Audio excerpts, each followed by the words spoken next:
Shalom, shalom, c'est Moreset. Alors, je dis shalom aleichem, ok, à tous les Talmidim de Torah-Kol.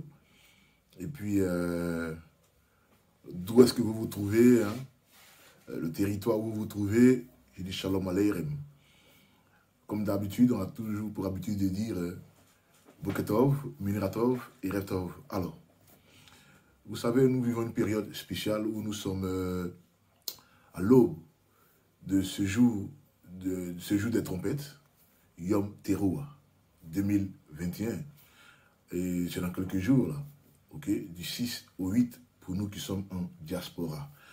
Et donc, c'est basé sur le calendrier, ok, biblico-hébreu, que nous célébrons. Donc, vous allez trouver qu'il y en a aussi des frères qui sont sur le territoire à Eretz Israël, qui ont un seul jour de célébration. Et nous qui sommes dans la diaspora, nous avons 2 jours. Ok? Tout ça a été instauré par le rabbinic board, comme on peut le dire, ou le Sanhédrin. Amen. Depuis le temps de Moshe. Ok? Rabbeinu. Alors, sans plus tarder, je vais déjà vous faire savoir que nous avons, je crois, cette vidéo, c'est une vidéo d'étude aussi, hein? Et donc, on ira jusqu'à 3 parties. Donc, celle-ci est la première partie. Amen. Je dirais 3 ou 4. Mais allons-y, lançons-nous. Et cette vidéo est la première partie. Alors, Yom Teruah 2021. Yom Teruah, le jour même le dit déjà, enfin, le mot le dit déjà, qui est Yom Teruah, c'est-à-dire le jour des trompettes. C'est très important parce que c'est un rendez-vous qui est connecté à la création. Vous voyez, un rendez-vous qui est connecté à la création, qui est aussi connecté au chiffre 7. Ok? Et qui a aussi une autre connotation, ça parle de royauté. Ok? Vous allez voir tout ça tout au long de l'étude ou de l'enseignement. Yom Teruah est connecté au jubilé, ok? Connecté à l'année shabbatique, comme on le dit. Et ce jour-là, ce rendez-vous-là, nous permet de découvrir en fait comment est-ce que un roi doit être intronisé ou couronné. C'est très important de savoir ces choses-là. Sans plus tarder, on va ouvrir nos Bibles, Nombre, chapitre 29, verset 1, pour pouvoir comprendre la profondeur de ce jour qu'on appelle Yom Teruah, ok, le jour des trompettes. Alors, chapitre 29, verset 1. Le 7e mois, le premier jour du mois, vous aurez une sainte convocation. Vous ne ferez aucun ouvrage ordinaire. Pour vous, c'est un jour où l'on sonnera du chauffard. Amen. Alors, qui parle là? C'est Moïse, parce que Israël sort de l'Égypte et tout, et puis nous rencontrons toutes ces célébrations-là. Et donc, déjà au préalable, dans Lévitique, Moïse avait déjà parlé de ça, et donc il rappelle encore dans Nombre. Nous allons lire par exemple Lévitique encore, 23-24, c'est très important de faire les lectures. Vous allez voir que cette fête est encore bien élucidée, et tout le monde connaît Lévitique 23, tout le monde connaît Lévitique 23, puisque c'est la période où tout est donné, toutes les célébrations sont données. Amen. Toutes les saintes convocations sont données. Et vous allez voir, dans ce passage, je crois que c'est Lévitique 23, ok, verset 24. Alors, 23, 24, ça nous dit quoi? Ça nous dit, on prend par le 23 aussi, hein. 23 d'abord. Adonai dit à Moshe, tu diras au peuple d'Israël, le 7e mois, le premier du mois, là, sera pour vous un jour de repos complet pour le souvenir, une sainte convocation annoncée par des coups de chauffard. Amen. Et donc, c'est très important. Ça fait ressortir là la trompette, en hébreu qui est chauffard. C'est-à-dire qu'il faut faire retentir le chauffard. Le chauffard est l'un des instruments les plus anciens, ok, qui a été tiré à partir des cornes d'un bélier. Vous allez voir l'histoire aussi, pourquoi les cornes d'un bélier. Comme vous allez entendre parler de l'Akéda, le ligotage d'Isaac. Isaac, ok, où son père Abraham lui dit, bon, allons-y, on va faire un sacrifice. Et puis au dernier moment, il y a une voix que Abraham entend, il dit, ben, Abraham, non, non, non, ne touche pas ton fils, je peux déjà me rendre compte que tu as la foi en moi, et donc ne le touche pas, mais bon, Baruch Hashem, comme on dit, je crois que tu as la foi en moi, tu m'écoutes, ok, tu fais le chemin, tu as obéi.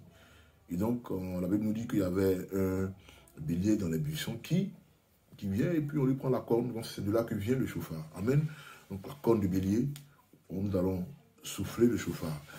Et ce jour-là, de Teroua, Yom Teroua, le jour des trompettes, nous allons souffler le chauffard. Alors, donc je vous fais lire ces versets-là, vous pouvez les lire à la maison. Donc c'est Nombre 29, verset 1, et puis Lévitique 23, verset 4. Alors donc, il s'agit du 5e rendez-vous divin, ok, qui est à l'image d'un soufflage.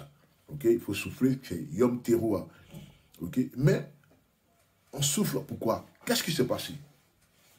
Vous voyez, il y a des petites questions légitimes comme ça qu'on allons retrouver hein, tout au long de cet exercice d'étude et d'enseignement. Et c'est quand est-ce qu'on doit souffler? Puisque quand on lit, on dit quoi? Le 7e mois, le premier de ce mois. Et donc, le premier de ce mois. Ok, donc c'est un Rosh Chodesh. Mais de quel mois il s'agit? Tishrei. Le 7e mois dans le calendrier, c'est Tishrei. Ok?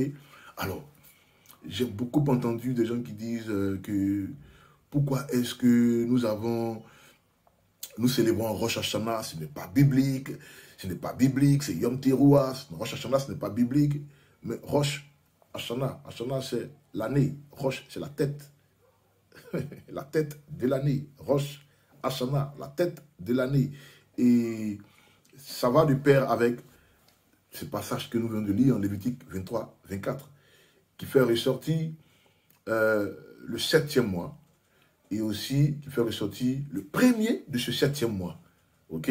Puisque c'est une convocation, quelque chose qui est perpétuel, et Elohim demande à ceux qui lui obéissent d'observer ce jour. Donc c'est ce jour-là, le premier mois, donc le premier pardonné du mois, qui est considéré comme un Rosh Chodesh, ok, qui parle d'une nouvelle lune. Ok? Rosh Chodesh, nouvelle lune ou le premier du mois. Ok? C'est très important de savoir ça. Cependant, Yom Teroua a lieu un 7e mois et qui correspond à Rosh Hashanah, la tête de l'année. Mais il y a des questions. Comment est-ce qu'une nouvelle année peut être positionnée à un 7e mois? Et pourquoi pas un premier mois? Pourquoi est-ce que Elohim fait ça? Pourquoi est-ce que Hachem Elohim il nous positionne sur c'est un truc bizarre, si on peut le dire, puisque le mois, normalement, devait être le premier de ce mois. Mais non, Elohim nous amène, pour le premier de ce mois, il nous amène à Pessah, ok, que d'aucuns appellent la Pâque, ok, qu'en anglais on peut dire aussi Passover, ok, donc Pessah. Nous connaissons tous l'histoire, avant la sortie de l'Égypte, Israël les Israélites qui sont vraiment ébahis de voir les 10 plaies et tout, et puis bon, ils sortent, ils quittent l'oppresseur qui est Pharaon. C'est très important de savoir ces choses, c'est très très important. Alors donc, Pessah, ok, c'est par là que nous allons commencer à compter les mois. Pessah, c'est dans Nissan, ok, Nissan ou Nissan. D'autres te diront Aviv, c'est les mêmes mois, hein? Aviv, Nissan. Et on commence à compter les mois. Mais ce qu'il faut savoir, c'est que nous avons 4 nouvelles années. Voici là où il y a le problème. Parce qu'il y a un grand nombre qui font cet amalgame, qui a du mal à comprendre ce que c'est que, ok, le calendrier hébraïque, puisqu'il a 4 nouvelles années. Alors, celui qui rate ça, c'est fini. Tu ne comprends pas, c'est fini. Puisque je vois sur les réseaux sociaux, il y a cette discussion, mais incroyable. Des gens font passer Pessah ok, pour la nouvelle année générale. Et donc, ceux qui célèbrent Rosh Hashanah, on trouve qu'ils sont dans le faux. Non, il faut étudier pour comprendre. Comme j'avais dit au préalable que Yom Teruah, qui correspond aussi à Rosh Hashanah, puisqu'on dit quoi? La tête de l'année. Mais pourquoi la tête de l'année? On devait dire Pessah, la tête de l'année, puisque c'est le premier jour. Mais pourquoi tête de l'année? Parce que c'est un concept. Vous voyez? C'est un concept. Tout à l'heure, j'ai dit que Yom Teruah, on va parler de Bereshit, la Genèse, ok? Le premier livre qu'on attribue à Moshe. On va parler aussi du chiffre 7. Pourquoi 7? Tout ça fait partie de ce que nous allons voir. Vous voyez, les sages, les rabbins d'Israël, les sages ont dit quoi? Bereshit, par exemple, qui est la Genèse. Okay? En hébreu, c'est Bereshit, on dit quoi? Bereshit, bara Elohim et Hashamahim vehet haaretz. Okay? Au commencement, Elohim créa les cieux et la terre. Le mot Bereshit, okay? Quand on va le retourner, on trouve Betishre. Betishre, ok, qui veut dire ouais, le début du mois. Ok, du 7e mois, quoi. Parce que Tishré, 7e mois. Et donc, c'est vraiment extraordinaire. Ça, ce sont des perles comme ça que nous retrouvons, en fait. Quand tu renverses Bereshit, tu trouves Betishre, et qui déjà attire ton attention sur le concept de la célébration. Ok, des célébrations, hein, puisqu'il s'agit légèrement du couronnement d'un roi. Oui, qui est ce roi? Amen. Et voilà. Et donc, la question qu'on peut se poser, c'est comment est-ce qu'une nouvelle année peut-elle commencer un 7e mois? Amen. Alors, Elohim a prévu tout dans son calendrier. Il a tout prévu. Il a tout prévu pour que nous soyons vraiment pas perdus, pour que nous sachions réellement ce que nous voulons. C'est très important. Alors, le calendrier biblique a 4 différentes nouvelles années. Comme j'ai dit, nous allons voir que toutes ces années-là sont connectées au temple. Oui, au temple. Qu'on ne le veuille pas, parce que quiconque veuille enseigner la Torah doit maîtriser un facteur qui est incontournable. Le temple et son fonctionnement. Vous voyez, il y en a qui suivent d'autres calendriers, ils ont un calendrier qu'ils suivent. Vous allez voir, il y a le calendrier d'Enoch, il y a aussi les Grecs qui ont le calendrier, même les Romains, souvent on dit quoi, le calendrier gréco-romain, vous voyez. Mais la Bible aussi, la Bible aussi a son calendrier. Ok, le Tanakh a son calendrier. Et vous allez suivre, vous allez aller sur ma chaîne YouTube. J'ai fait mention de ce facteur-là où j'ai parlé du calendrier, okay, que Yeshua HaMashiach a suivi, puisque moi, je suis un adepte de Yeshua. Si vous voulez, on pourra dire je suis de la secte des Nazaréens, comme l'apôtre Paul pouvait le dire. Okay? Donc, je suis Nazarien, donc je suis le calendrier de mon maître, Yeshua HaMashiach, le Rébé, le grand Rébé. Alors, c'est important parce que on ne peut pas parler des saintes convocations, des Moedim, comme on dit, ou des Mikrae Kodeshim, okay, de ces fêtes perpétuelles là, recommandées par Shem Elohim depuis la nuit des temps, pendant que nos parents quittaient l'Égypte dans le désert. On ne peut pas parler de Lévitique 23, où tout est mentionné, le Shabbat qu'il faut célébrer, la Pessah, okay, Yom Abikurim, Hamatzot, le pain sans levain, fête des semences, Shavuot, okay, la fête des semaines. On ne peut pas parler de Yom Teruah, okay, ces jours-là. On va parler de Yom Kippour, 7 jours après, si on enlève les 2 fêtes, okay, les 2 jours de l'autre, et puis le jour de Yom Kippour, là, le chiffre 7 au milieu. On ne peut pas parler de Sukkot aussi, qui correspond au chiffre 7. Alors tout ça, pour maîtriser ça, pour comprendre tout ça, le sens, il faut vraiment étudier le temple et son fonctionnement. C'est un conseil que tu donnes à tout le monde. Tu ne peux pas, ne pas venir parler d'Elohim, de son calendrier, de ses saintes convocations et ignorer le facteur du temple. C'est impossible. C'est comme pas parler aussi de Yeshua, de sa mort, de son ensevelissement, de sa mort, de sa résurrection, et ignorer le facteur temple, puisque tous les sacrifices, sont au nom de Yeshua. Tous les sacrifices d'agneaux, de boucs, ok, de taureaux, de la vache rousse, ok, tout ça c'est Yeshua. Quand on va dans le pavillon, on voit l'autel de sacrifice d'animaux, on rentre dans le lieu saint, on voit la table, les pains des propositions, on voit la menorah, les chandeliers à 7 branches, on rentre dans le lieu très saint, on voit l'arche du témoignage, ok, on voit les chérubins qui sont là-dedans, on voit les 2 tablettes de Moïse, de Moshe, dans l'arche de l'Alliance, et tout ça, c'est au sujet de Yeshua. Yeshua, en fait, est le dénominateur commun du temple, du Beth Amikdash. Souvent, pas même du tabernacle, du Mishkan. C'est important. Vous voyez, j'insiste dessus parce que c'est important. Oui, tu ne peux pas prétendre parler de... Bon, je peux le dire, quoi. Parler de Yeshua. Et puis, tu ignores ce facteur. Donc, pour attraper, ok, pour vérifier, pour être rassuré d'un enseignement, quand il s'agit des saintes convocations ou de la crucifixion de Yeshua, faites attention, écoutez la personne, allez-y vérifier bien sûr, parce qu'il faut passer tout au peigne fin pour voir, est-ce que ça, il y a une concordance, est-ce qu'il y a un lien avec le temple, c'est très important. Alors, Yom Teruah a un lien avec le temple. Amen. Et donc, vous allez voir. Donc, il y a 4 nouvelles années dans le calendrier biblico-hébreu, ok, instauré par Hachem Elohim, ok. Et c'est pareil chez les Occidentaux, hein. Vous allez voir qu'il y a des célébrations, bon, quand je dis le monde occidental, vous allez voir qu'il s'agit de Rome, d'Édom, le christianisme, évangélique, catholique et tout ça, ok.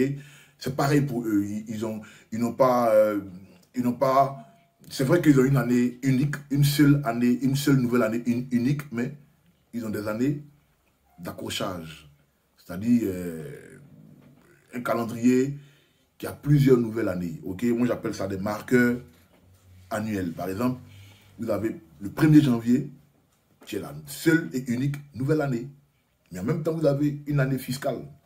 Comme ici, par exemple, en Angleterre, on a dans le mois d'avril, ok, on calcule les taxes, ok, on dit les taxes return.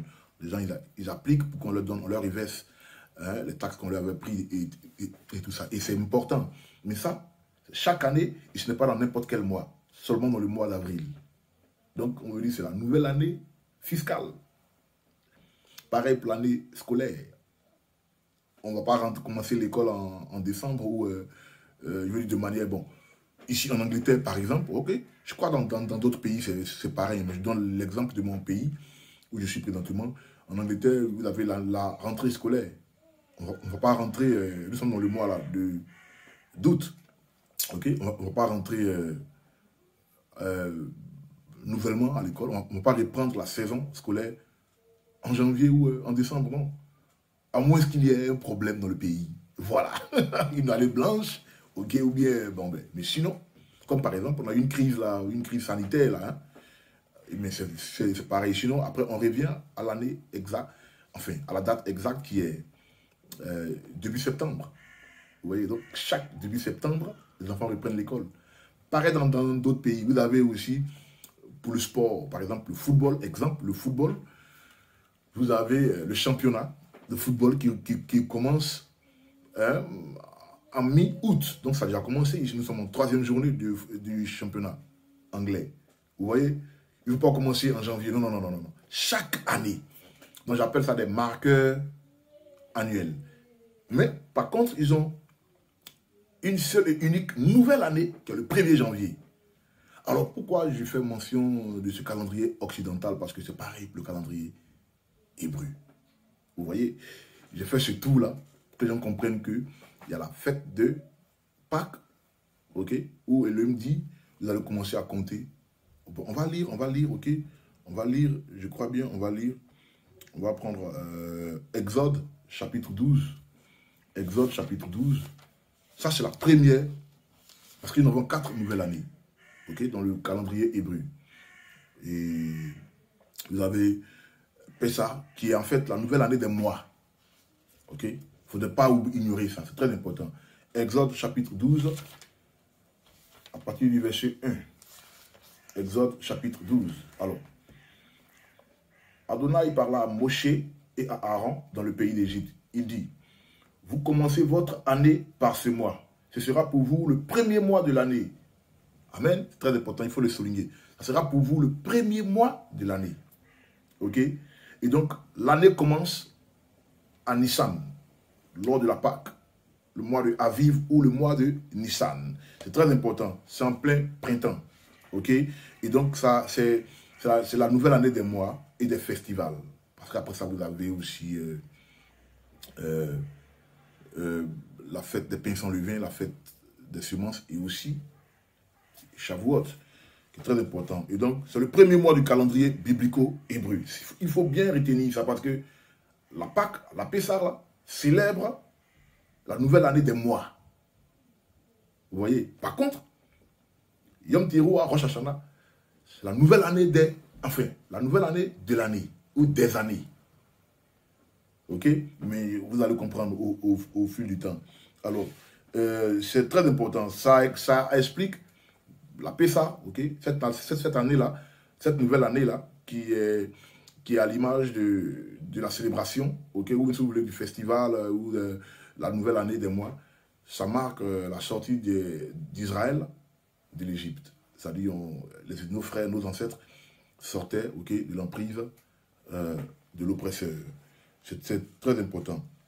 Et si vous voulez, la fête de Nissan est considérée, ou bien pardonnez, la nouvelle année de Nissan est considérée comme l'anniversaire, ok, l'anniversaire de la fondation du peuple d'Israël. Ça, très important. Vous voyez, quand on voit par exemple la Pâque, il s'agit d'une naissance, d'une nouvelle naissance, ok, hein, du peuple israélite, dont vous faites partie, vous qui êtes accrochés, qui êtes greffés à l'olivier. Ok? Israël, c'est toi, c'est moi, qui avons la foi en Yeshua, qui avons le témoignage de Yeshua et qui avons gardé sa Torah. Ok? Chaque fois que vous allez entendre Pessah, la Pâque,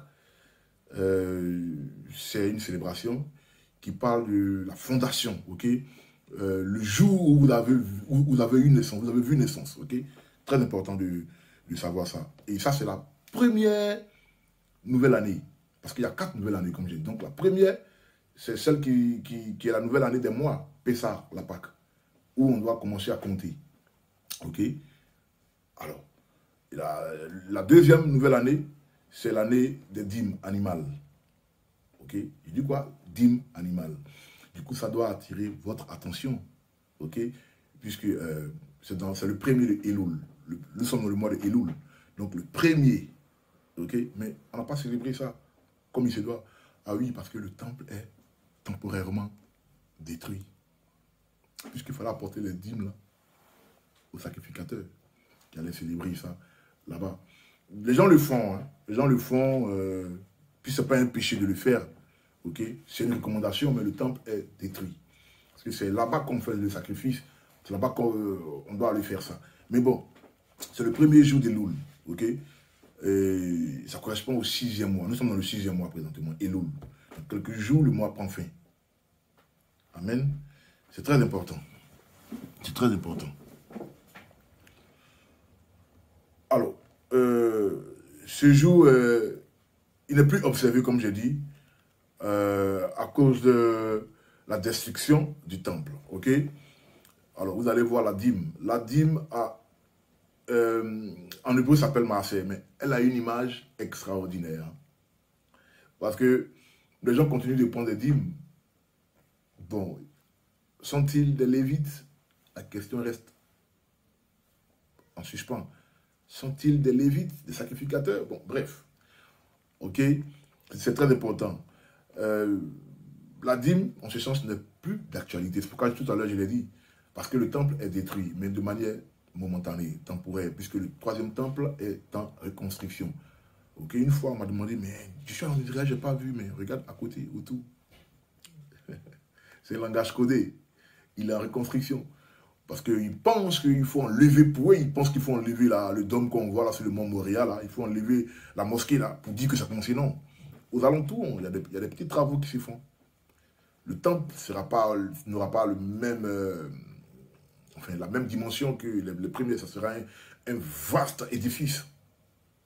Très grand. Même les marchés qui sont là, ils seront cassés.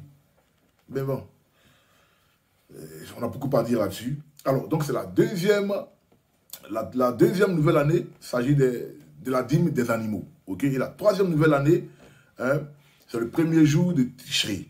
Tishri qui est le 7e mois. Celle pour laquelle je fais la vidéo Yom Teruah. C'est très important. Ok. Le jour des trompettes. Ça, c'est la troisième nouvelle année. Où on parle de Rosh Hashanah, c'est-à-dire la tête de l'année. Mais Nissan pouvait être la tête de l'année. Pourquoi est-ce que là on dit Rosh Hashanah? On pouvait dire Rosh Hashanah là-bas. Pourquoi ici on dit Rosh Hashanah? Ok. Et nous allons développer ça, peut-être dans cette vidéo, ou dans la deuxième, ou dans la troisième. Donc restez vraiment scotchés. Une deuxième viendra, une troisième encore viendra, et puis bon, ainsi de suite. Amen. Donc, la troisième nouvelle année, se célèbre le premier jour de Tishri. Tishri qui est le 7e mois. Ok, ça correspond au mois de septembre. Ok, donc nous sommes en août, le mois de septembre, mais qui est égal à un cycle. Et quel cycle? Le cycle agricole. Là, c'est très important. Vous voyez? Et donc, Pessah, par exemple, c'est la nouvelle année des mois. Et ça, c'est la nouvelle année des années. Mais en même temps, elle fait ressortir un cycle qui est agricole. Parce que c'est la période où on calcule ce qu'on appelle la Shemitah et le Yovel. Alors, pour comprendre ça, on va prendre Lévitique 25. Lévitique chapitre 25. Ok? Lévitique chapitre 25. C'est très important de savoir toutes ces choses.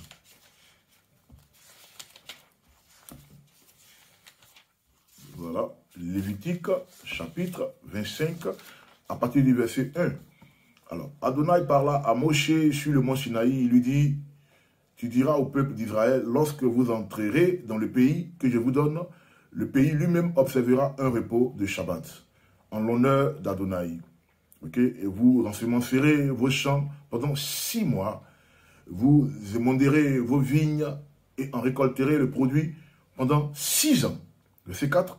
Mais la 7e année sera un repos de Shabbat complet pour le pays. Un Shabbat en l'honneur d'Adonai. Alors, Shemitah. Ok? Et Shemitah, vous voyez ça par année shabbatique. Puisqu'il faut se reposer. C'est là où la terre doit être en paix. Ok? Où la terre se repose. Ok? La terre. Ok? Pas le 7e jour comme les hommes doivent se reposer. Hein? Waouh, j'ai libéré ça. Vous voyez, je parle de 7, 7, 7, 7, 7. Ok? Donc, Shemitah, c'est l'année shabbatique. Le repos, les agriculteurs. Parce que je dis quoi? C'est le cycle agricole. Les agriculteurs, les cultivateurs, ceux qui travaillent la terre, ok, doivent se reposer. Ok? Et la 7e année. Alors, et donc, la fête, je dis, le jour des trompettes, ok, fait mention, ok, d'un cycle. Et ce cycle, c'est lequel? Le cycle agricole, qui parle de 2 entités, Shemitah et Yovel. Shemitah, après 7 ans, la terre doit se reposer. Il doit y avoir un Shabbat dans la terre.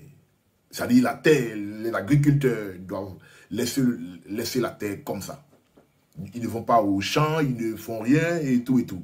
Ok? Et toujours dans Lévitique 25, la 2e entité, je crois que nous allons lire Lévitique 25, verset 8. Vous allez voir, vous compterez 7 Shabbatot d'année, 7 fois 7 ans, c'est-à-dire 49 ans. Verset 9, puis le 10e jour du 7e mois, qui est Yom Kippour, vous ferez retentir le son du chauffard. Vous sonnerez du chauffard dans tout votre pays. Verset 10. Et vous consacrez la 50e année en proclamant la liberté à tous les habitants de tout le pays. Alors, Yovel, jubilaire. Ok? 50 ans. Donc, si vous voulez, 7 fois 7, 49.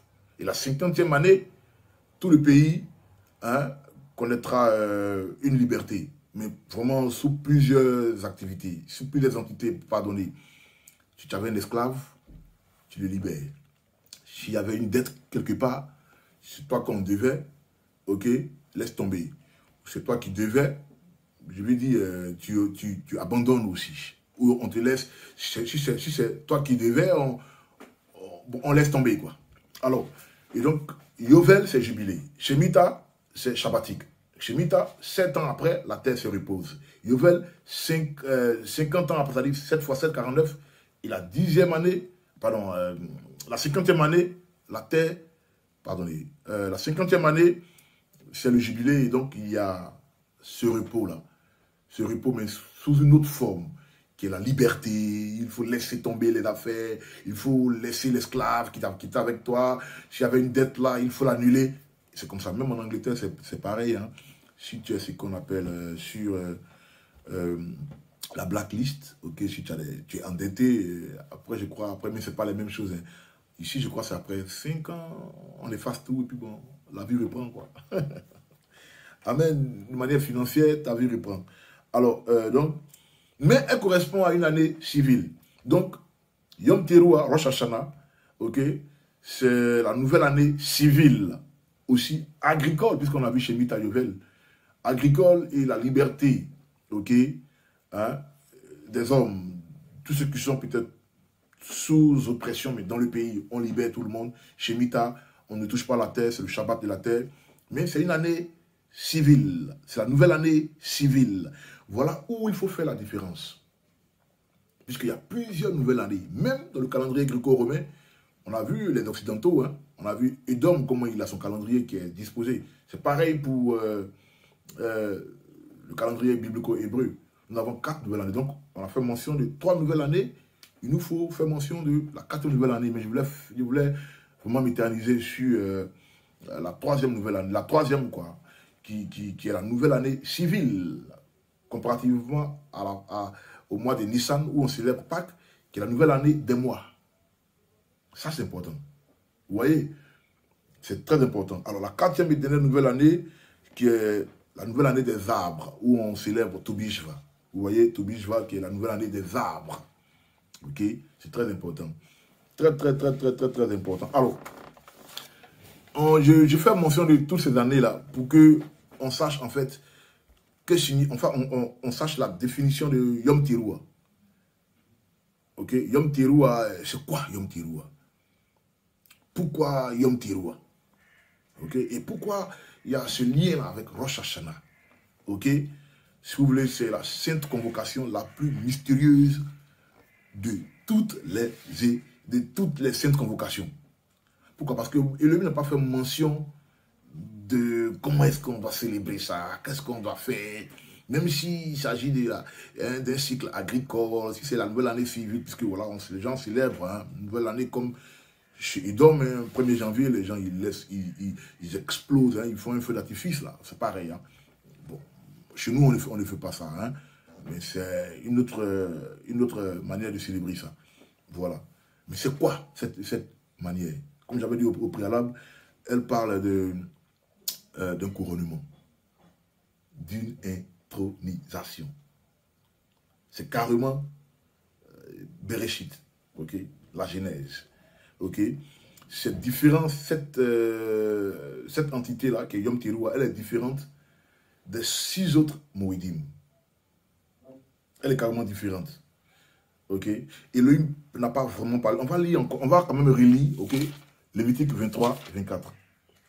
Lévitique 23, 24. Je l'ai lu tout à l'heure, mais on va lire encore. Pourquoi je dis ça hein? 24, qu'est-ce qu'il a dit? Il dit, tu diras au peuple d'Israël, le 7e mois, le 1er du mois, sera pour vous un jour de repos complet pour le souvenir, une sainte convocation annoncée par des coups de chauffard. On blow le chauffard, on fait retentir le chauffard. Pour quelle raison? Ok. Alors, quand on pousse l'étude vraiment profonde, on arrive à découvrir ce qu'il y a.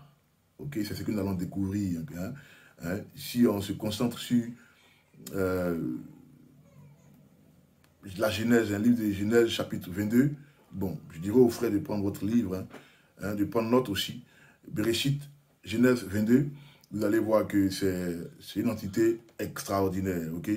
Comme je dis, ça fait allusion, hein, à un roi qui est assis sur son trône, et puis à un couronnement. Mais pourquoi tout ça? Pourquoi toutes ces choses? Parce que, vraisemblablement, Yom Teruah est à l'image de l'anniversaire de la création.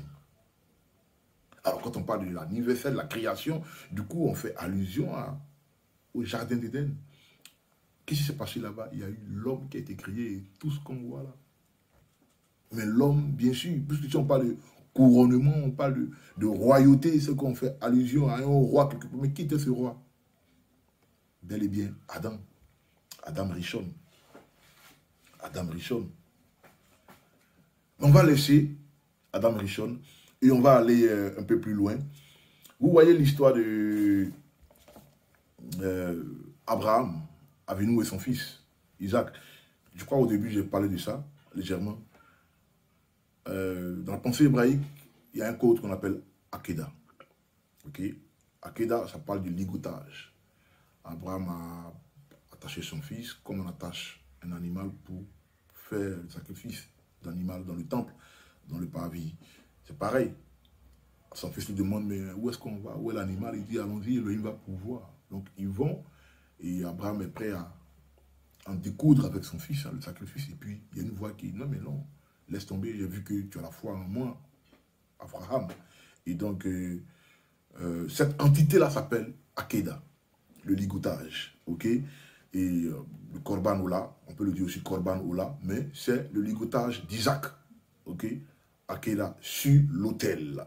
Ce qui est très important, il ne faudrait pas oublier ça. Donc, on sait tous que Abraham a été empêché par cette voie-là. Et d'où le nom, il y avait celui qui pouvoir, quoi, ok? Ok? Voilà. Il y avait Yaré, celui qui pouvoir. Et d'autres disent, il y avait Iré, d'autres disent Jiré, ok? Donc, il y avait Yaré, ou bien il y avait Iré. Mais celui qui pourvoit.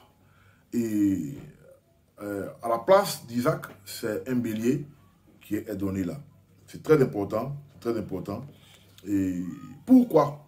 Parce que dans les temps anciens, pour introniser un roi, ok, il fallait avoir des ustensiles, des instruments.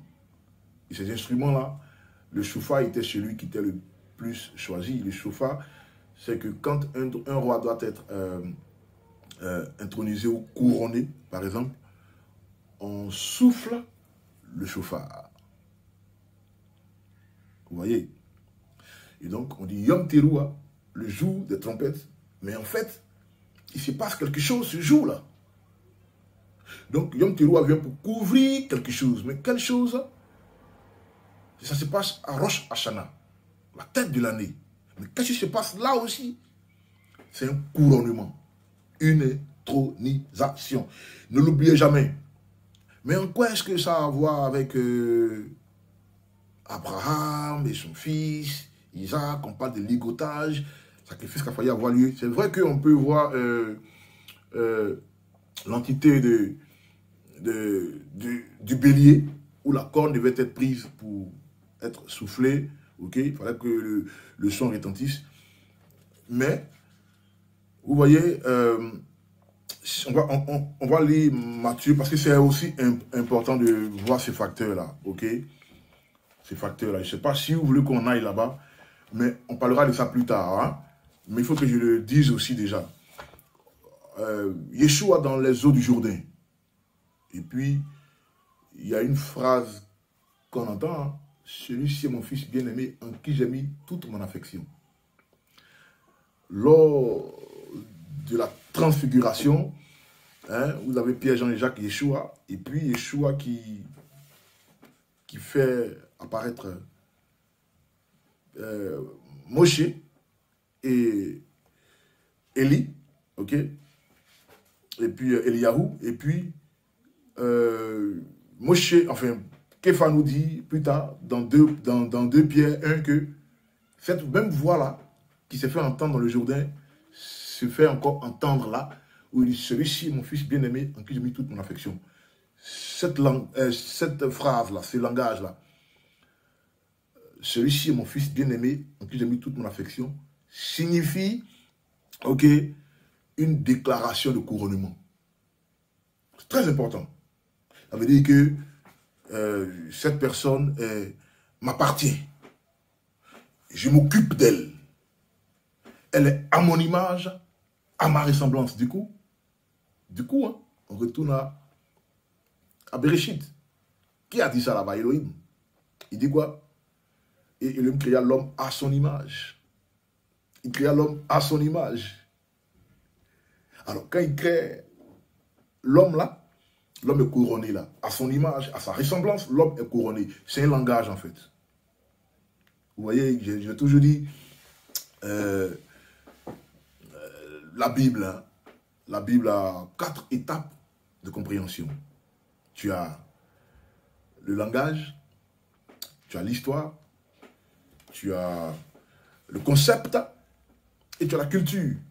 Donc, il faut comprendre la culture ancienne. C'est très important. D'ailleurs, j'encourage tout le monde à le faire. Moi, c'est ce que j'ai étudié. J'ai étudié l'identité juive et la culture hébraïque. Ce sont des genres d'études qui paraissent comme ça, mais non. Quand tu finis ça, tu maîtrises ça, quoi. Tu maîtrises. Je le dis comme ça, sans prétention. Hein. Sans prétention, mais il faut connaître la culture des peuples, autrefois. Très important. Il faut comprendre le langage. La Bible est un langage. Bien oui. Il faut comprendre le concept aussi. Il y a des concepts. Tels que quand un roi, on l'intronise chaque premier mois. Enfin, chaque nouvelle année. Et ça va du pair avec le chiffre 7. C'est pourquoi Tishri, c'est le chiffre 7. C'est le 7e mois. Vous voyez, Shabbat par exemple, chiffre 7. On a vu. Même Shemitah. Ok? Chaque 7 ans, le chiffre 7. On a vu quoi? Yovel, le cycle jubilaire. On a vu quoi? Qu'est-ce qu'on a dit? 7 fois 7. 49. 10, et l'année qui suit, 50 ans. 7, 7, 7, 7. Vous voyez, rapidement, ne prenez pas le chiffre 7 comme un nombre, comme ça en l'air. Non. Quand vous entendez le chiffre 7 dans l'écriture, c'est un message qu'Elohim veut véhiculer en fait. Le chiffre 7, c'est un message, c'est un code. Et il correspond à la royauté aussi. Il a plusieurs définitions comme le repos, Menura, Amakom, qui est le nom d'Elohim lui-même. Elohim s'appelle Makom. On connaît beaucoup de noms, mais non, il y a ce nom-là aussi, Makom. C'est son nom ça, Hachem Elohim, Makom. Ok? Qui est collé au chiffre 7. Vous avez Menura, le repos, qui est collé au chiffre 7. Vous avez Shabbat, qui est collé au chiffre 7. Vous avez les 7 Moedim. Vous avez quoi? Les 7 chandeliers, qui est collé au chiffre 7. Vous avez les 7, dans l'Apocalypse, vous avez les 7, on dit quoi? Les 7 lettres que l'ange amène aux 7 églises. Bon, dans d'autres versions, hein, c'est la version lui suivant, mais dans cette version, ok, dans la pensée hébraïque, aux 7 synagogues, le chiffre 7. Les 7 esprits d'Hachem Elohim. Et tout ça, c'est collé. Ce n'est pas une lettre, je veux dire, c'est pas un nombre en l'air. Le chiffre 7 n'est pas un nombre en l'air. Alors, c'était juste cette parenthèse que je voulais vous faire savoir. Mais on va lire Genèse chapitre 22. Genèse chapitre 22, verset 1 à 14. C'est vraiment long, on ne va pas vraiment tout lire. Mais déjà, pour tous ceux qui vont regarder la vidéo, c'est une étude. Hein. On ira 2, 3, 4 parties, je crois bien. Et donc, il faut chaque fois vérifier. Aussi, pour voir si ce que je dis, c'est vrai, quoi. Très important. C'est vraiment, vraiment très important de faire tout ça. Alors, Genèse chapitre 22, du verset 1, on va lire quand même. Après ces choses, Elohim mit Abraham à l'épreuve. Il lui dit, Abraham, Et il répondit, me voici. Il dit, prends ton fils unique que tu aimes, Isaac, et va au pays de Moria. Là, tu l'offriras en holocauste sur une montagne que je t'indiquerai. Ok? Alors, au pays de Moria, c'est là où se trouve, vous voyez la mosquée là. Vous allez, il y a un beau panorama à Jérusalem, vous voyez la mosquée. Ok? C'est une montagne, en fait, c'est la montagne de Moria. Ok? C'est une plante en fait. C'est une plante qui a le dessin d'un chandelier, d'un olivier. Enfin, les 7 chandeliers. Ok? Et c'est là que se trouvait le lieu très saint. Et c'est là aussi que Abraham devait faire l'Akéda, le ligotage, sacrifier Isaac. Tout ça, il faut le savoir. Ok? Donc, Moria. Ok? Moria, d'où aussi il y a les mots dedans. Moria, il y a lumière. Ora, Torah. Amen. C'est très important. Hein? C'est très important. Donc, voilà, vous pouvez continuer la lecture. Hein? Vous allez arriver. Mais qu'est-ce que je voulais faire ressortir ce facteur de l'Akéda. Comment est-ce que ça s'est passé et tout. Comment est-ce que Abraham devait faire. Vous allez lire même, je crois, le verset 13. Et Abraham leva les yeux et regarda. Et voici derrière lui un bélier était pris dans les buissons par ses cornes. Alors Abraham alla prendre le bélier et l'offrit comme holocauste à la place de son fils. Ok, donc Abraham appela le lieu Adonai Yireh, comme il a dit Yahweh Yireh. Ok, c'est-à-dire Elohim pouvoira, il veillera. Amen. Car il est dit jusqu'à ce jour sur la montagne Adonai se voit. Amen. C'est très important.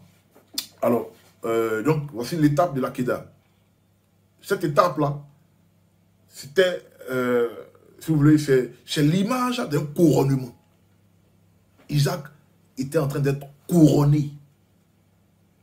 Elohim, dans son plan, il voulait non seulement voir la foi d'Abraham, si Abraham fait le chemin, si Abraham écoute et il obéit. Ok? C'est pourquoi vous allez voir dans Genèse 26, 5, qu'est-ce qu'il dit? Il dit parce qu'Abraham a écouté. C'est après toutes ces épreuves-là. Il dit, Abraham a écouté. On va lire, c'est très important. Genèse 26 à 5. C'est plus tard qu'il me dit ça. Il dit quoi? 26 et 5. Il dit, je donnerai toute cette terre à tes descendants, et par tes descendants, toutes les nations de la terre seront bénies. Tout cela arrivera parce que Abraham a écouté ce que j'ai dit. Il a fait ce que je lui ai dit de faire. Il a suivi mes mitzvot, mes commandements, mes ordonnances, mes enseignements, la Torah.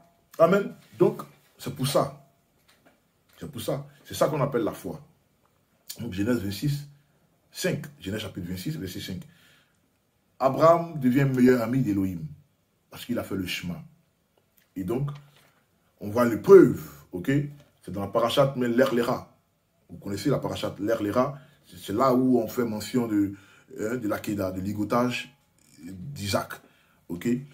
Mais c'était quoi l'esprit derrière? L'esprit derrière, puisque d'abord nous on voit un sacrifice humain, mais l'esprit derrière, Isaac était en train de recevoir l'héritage de son père. C'était une passation d'héritage. C'est-à-dire c'était... ça c'est aussi très important, il faut que je le mentionne. Parce que dans la pensée hébraïque, ok, on ne dira pas que c'était... Parce que j'ai dit quoi, il y a une voix qui s'est fait entendre dans le Jourdain avec Yeshua, la transfiguration, et aussi avec Adam. Hein, on dit quoi, faisons l'homme à notre image, à notre ressemblance. Qui est à l'image aussi de cette phrase, celui-ci est mon fils bien-aimé. Ok? C'est un langage de couronnement. N'oublie jamais ça. Vous voyez que je reviens chaque fois là-dessus. C'est un langage de couronnement. C'est Yom Teruah. Mais qui est le roi ici? Qui est le roi là? Vous voyez, quand on part là, on a un parcours. On voit là, il fait l'homme à son image. C'est qui? Adam. Et puis, on voit qui? Abraham. Pourquoi? Parce que Abraham aussi, il est roi. Le premier roi, c'est Adam. Le deuxième roi, c'est qui? C'est Abraham. Et le troisième roi, c'est qui? C'est Isaac. Alors, je vous explique ça rapidement avant de mettre fin à la vidéo, à cette première partie. Soyez scotché pour la deuxième partie. Comment ça se passe? Parce que Adam, quand il est créé, cette phrase-là, faisons l'homme à notre image, c'est le langage d'un couronnement, d'une intronisation. Il est roi du jardin. Il est le roi de la terre. Parce qu'il faut voir la création comme, vous voyez, le globe. Ok? La création comme la construction d'une maison. Ah, ben oui, celui qui n'a jamais entendu ça, je vous le dis. Voilà, il faut maintenant qu'il commence à revoir Bereshit comme ça. Parce qu'en hébreu, on ne dit pas Genèse, on dit Bereshit. Et les lettres Bereshit ont un sens. Vous allez voir la lettre Resh, le Baït, ok, le Beit, qui est la maison, qui est la tête, le premier roi, le chef de la maison. C'est très important tout ça. Amen. Alors, ça c'est une autre étude, hein. Si je ne l'ai pas déjà dit dans d'autres vidéos, mais bref. Et donc, dans le commencement, puisqu'on ne dit pas au commencement, mais dans le commencement, ok, donc Bereshit, dans le commencement, un premier roi nous est né. Pourquoi on dit Adam Rishon? Pourquoi on dit quoi? Yeshua est le deuxième Adam. Un premier roi nous est né. On sait tout ce qu'il a chuté, ok? Elohim, toujours dans sa recherche d'un autre roi, il trouve qui? Un monsieur, il lui dit, bon, quitte Our,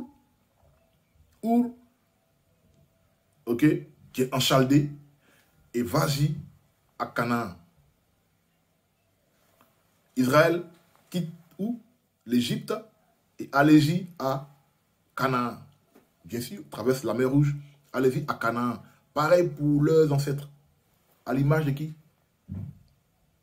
Abraham, qui quitte où? Our, de la Chaldée. Ils font bien sûr escale à Haran, où son père, Téran, prend. Téran, on va lire rapidement. Ok? On va lire Genèse, chapitre 11. Genèse, chapitre 11. Nous sommes à la fin, pratiquement à la fin. Genèse, chapitre 11. Voilà. Genèse, chapitre 11, verset 31. Alors, qu'est-ce qu'on dit? Tara, d'autres disent Téran, le père d'Abraham. Tara, il prit son fils Abraham, Lot, le fils de son fils Haran, il prend Sarai, sa belle-fille, la femme de son fils Abraham, et il partit pour où? Il partit d'où? Pardonnez, il partit d'où? De Kesdim, ou Kasdim, pour aller dans le pays de Canaan. Mais lorsqu'ils arrivaient à Haran, escale, en plein chemin, ils s'arrêtaient. Téran vécut 205 ans et il mourut à Haran. Et donc, quand on voit chapitre 12, maintenant, verset 1, on dit, et Adonai dit à Abraham, va-t'en, l'air l'ira, va-t'en de ton pays, loin de ta famille et loin de la maison de ton père, et va vers le pays que je te montrerai. Je ferai de toi une grande nation, je te bénirai, je rendrai ton nom grand, et tu seras une bénédiction. Je bénirai ceux qui te béniront, je maudirai ceux qui te maudiront, et puis, et par toi, toutes les familles de la terre seront bénies. Alors, on va jusqu'au verset 4, on dit, lorsqu'Abraham partit de Haran, verset 5, Abraham prit sa femme, Sarai, le fils de son frère Lot, et tous les biens qu'il avait accumulés, ainsi que les gens qu'ils avaient acquis à Haran, les gens qu'il avait évangélisés, qu'il avait acquis à Haran, et il partit pour le pays de Canaan, et entrait dans le pays de Canaan. C'est important. Quand vous voyez Canaan, c'est la terre promise là, que Israël, sortant de l'Égypte, devait hériter là. Vous voyez l'histoire. Abraham déjà, on lui disait aussi, quitte la maison de ton père, allez, va-t'en, quand son père mourut en cours de route. Donc, va-t'en à Canaan, où je t'envoie. Canaan, c'est là-bas que Israël, quittant l'Égypte, devait aussi aller. C'est ça qui est la terre promise. Canaan. Canaan, c'est le Gan Eden. Et donc, il y avait au préalable un roi dans cette région qui s'appelait quoi? Comment? Adam. Est-ce que vous voyez un peu le truc? Elohim envoie Abraham d'aller hériter de ce que le premier roi avait laissé. Vous me direz, mais des années après, ben oui. Puisqu'après, on va aller de Adam et Ève, on va aller à qui? Abel et Caïn, on va aller à qui? Seth, on va aller à Noé, on va aller à Terran, on va aller à Abraham. Donc c'est des années après. Elohim, toujours structuré en quête d'un successeur, d'un vrai qui ne va pas faire d'erreur, puisqu'il y a eu le premier qui a fait une erreur. Il cherche un roi. Vous allez étudier, je crois, le devoir numéro 3 de Toracol, formation talmudique, vous allez voir les alliances. Alliance avec Adam, alliance avec Noé, alliance avec Abraham, et ainsi de suite. Amen. Une alliance avec Moïse et David et jusqu'à Yeshua. Ok, donc, l'autre roi là, on saute Noé, mais l'autre roi là, l'autre roi qui le cherche après Adam, c'est Abraham. Et, ok, c'est important de savoir ça. Ok, je vais insister, avant de finir la vidéo, sur Matthieu chapitre 3, verset 17. Vous allez comprendre, même les séries qui vont succéder, vous allez voir en fait le sens et l'essence aussi de ce qu'est Yom Teruah. C'est très important. Alors, Matthieu 3, 17. Matthieu 3, 17. Yeshua se trouve dans les eaux du Jourdain. Je veux que vous fassiez attention à l'image de l'Akedah, du ligotage d'Isaac. Ok? Il est dit ici, Matthieu 3, 17, lui. Et une voix vint du ciel dit, celui-ci est mon fils bien-aimé, en qui je trouve toute mon affection ou tout mon plaisir. Ça correspond à la phrase de « faisons l'homme à notre image ». Ça veut dire que cette personne-là est désormais le fils adopté. L'enfant qui appartient à Elohim. L'enfant qui est consacré, qui est couronné. Cette personne est couronnée, pas forcément l'enfant, mais cette personne est couronnée et Elohim l'adopte. C'est le langage. Elohim l'adopte. Et donc, l'enfant peut avoir un père biologique, mais dans la pensée hébraïque, ce n'est plus le père biologique qui s'occupe de l'enfant. Et le père biologique et même Elohim, il y a un langage, ils savent ça. C'est pareil pour Yeshua. L'ange apparaît à Joseph, c'est moi qui ai fait ça, ne t'inquiète de rien. Ok? Il ne faut pas la répudier, il ne faut pas penser qu'elle t'a trompé, elle a pris une grossesse ailleurs. Non, c'est moi qui suis à la base de ça. C'est moi, je m'occupe de lui. Donc dans le Jourdain, il confirme, il dit, celui-ci est mon fils bien-aimé en qui j'ai mis toute mon affection. Pareil pour Adam, dans le jardin d'Éden. Elohim fit l'homme à son image, à sa ressemblance. Et l'homme est créé à l'image et à la ressemblance d'Elohim. Homme et femme. Ça c'est Genèse chapitre 1, verset 26. Je fais cette réplique là. Je ramène ça chaque fois pour que vous compreniez l'essence de Yom Teruah. Pourquoi? C'est le 7e mois à Tishré, mais le premier jour, ce 7e mois-là, un Rosh Chodesh, qui est aussi Rosh Hashanah. Pourquoi Elohim? Pourquoi on doit célébrer ça? Et c'est quoi on doit... Parce que la Bible même ne fait même pas mention de ça. Bon, on parle de tout, on parle de Pessah, qu'est-ce qu'on doit faire, mais ça, quand tu pousses l'étude, boum. This is amazing, ça blow your mind. Amen. Bon, on sait tous que dans le Jourdain, il y a eu une passation de flambeau. Okay? La prêtrise d'Aaron devait s'effacer et la prêtrise de Melchisedec devait prendre place. Puisque d'aucuns diront que oui, le baptême, là, le mikvé, là, où Jean-Baptiste assiste au baptême de Yeshua, okay? D'aucuns diront que non, c'était pour montrer un exemple à l'humanité. Non. Yeshua venait prendre, l'époux venait maintenant. L'époux doit se nettoyer. En même temps, elle se nettoie. En même temps, on lui passe le flambeau.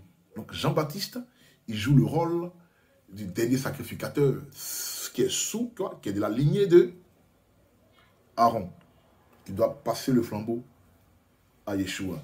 C'est aussi une autre étude. Hein. Je crois que j'ai fait des vidéos là-dessus déjà. Amen. Même quand on prend, comme je dis, on a lu Genèse 11. Hein, 11. Donc quand on prend la parachate, l'Era, ok, ça parle vraiment d'Abraham et tout ça. On voit Genèse 11, 31, c'est tout ça. Donc Abraham quitte Our, ok, pour Canaan. Canaan qui est à l'image du jardin d'Éden. Ok. Et puis il faut percevoir que en fait Abraham, il est descendant d'Adam comme vous et moi. Il est de la lignée d'Adam. Ok. Et Adam Rishon, c'est le premier Adam, le premier homme, Adam, ok, qui nous sort tout droit de la terre.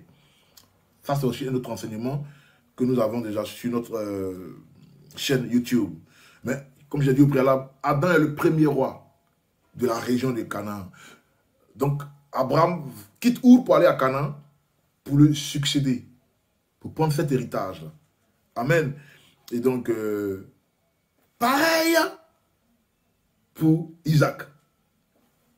Une fois là-bas, mais là où on va, on lui monte au mont Moria pour faire la Keda, le ligotage.